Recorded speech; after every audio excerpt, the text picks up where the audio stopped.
So she was my very first baby, and I'm 32 years old. So I, when you're pregnant, I just reached 6 months that week. And when you're pregnant, there's days where you just know, like you feel like you're stretching. And it just felt like one of those days, but I was just more uncomfortable. So I went to go lay down and I started, unbeknownst to me, I was having contractions. So I wasn't sure. I just thought I was cramping. So I Googled what contractions are. And of course, it was exactly what I was feeling.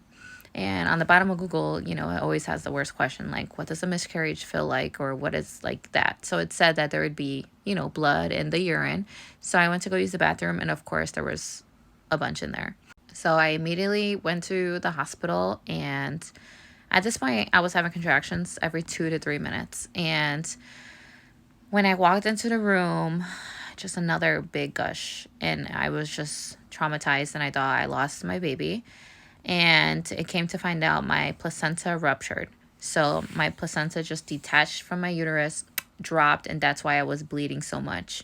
But she was still in her sac, and her heart rate was fine, but I was going into preterm labor. I was 2 or 3 centimeters dilated, and at this point, the hospital that I was at, that's 2 minutes from my house, they were only a level 3, so they only could take 28 weekers. So I had to get transferred to a level 4 NICU, which was Yale here in New Haven, Connecticut. So they're level 4. So I was transferred to Yale, and I received steroids that first day because that was very important.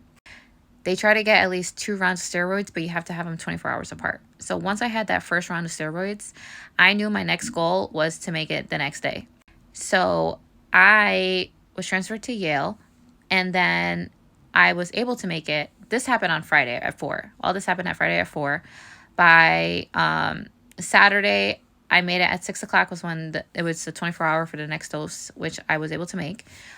So at that point, we were just trying to get my contractions under control because she was trying to come. And with magnesium and the epidural, they were able to slow down my contractions.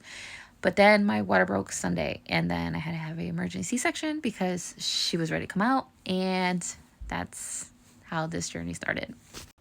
And we spent almost 4 months. It was 107 days, 15 weeks. She was 25 weeks and 4, 1 pound, 8 ounces, 12 and a half inches long.